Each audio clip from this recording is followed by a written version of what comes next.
Jennifer Miller is the principal of Accessibility Consultants and Trainers based in Burlington, Ontario. She spoke with us about meeting obligations under the accessibility standards for customer service. Can you give us a brief rundown of the accessibility standards for customer service that have come into force in Ontario? The Accessibility Standards for Customer Service is an Ontario regulation that's come into force under the Accessibility for Ontarians with Disabilities Act, which is commonly referred to as the AODA. Now, like all of the standards under the AODA, the customer service standard applies to public and private sector organizations in Ontario that have at least one employee in Ontario. As the name implies, the customer service standard deals with making that customer service experience accessible to people with a range of disabilities. This is achieved through the requirement of organizations having to develop specific accessible customer service policies, procedures, and practices, and fulfill training requirements. Now, when we look at the policies, procedures, and practices, organizations must develop them that deal with how they go about providing their goods and services to people with disabilities, so how they go about accommodating them. And this would include the use of assistive devices, whether they're the customers or the assistive devices the organization makes available.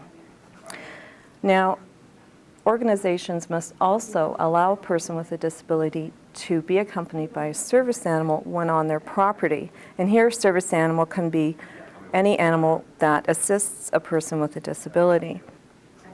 They must also allow a person with a disability to be accompanied by a support person and not prevent them from having access to their support person while on the premises. Organizations must also provide notice if there is a temporary disruption in any service or facility that's usually used by people with disabilities to access their goods and services.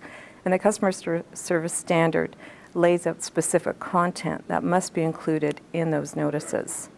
Businesses must also provide a feedback process so that customers can provide feedback about the manner in which goods and services are provided to people with disabilities. Organizations must develop a training policy, and they must also make certain that applicable staff, volunteers, agents, and anyone else dealing with the public or anyone involved in developing that organization's policies, procedures, and practices that deal with providing goods and services to the public fulfill specific training requirements that are laid out in the customer service standard.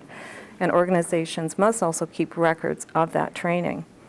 They must also fulfill annual online reporting requirements that are set out by the Accessibility Directorate. So that's just an overall view of the requirements of the customer service standard.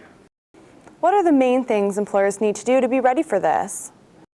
Well, organizations need to develop those required policies, procedures, and practices and fulfill the training requirements.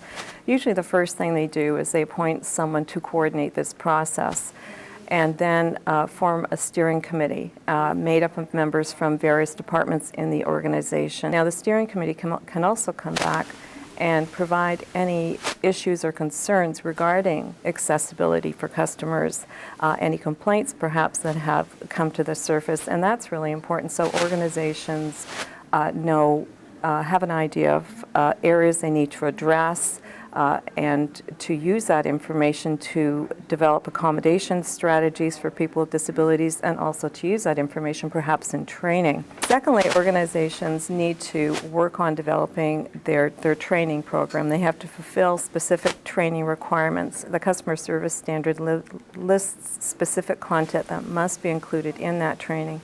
And they need to train anyone who interacts with the public and those people involved in developing policies, procedures, and practices. They need to determine the appropriate amount and format of that training. That's up to them to decide and prioritize who should be trained first and how much training each person will require. Perhaps frontline staff will need more training than someone who rarely interacts with the public.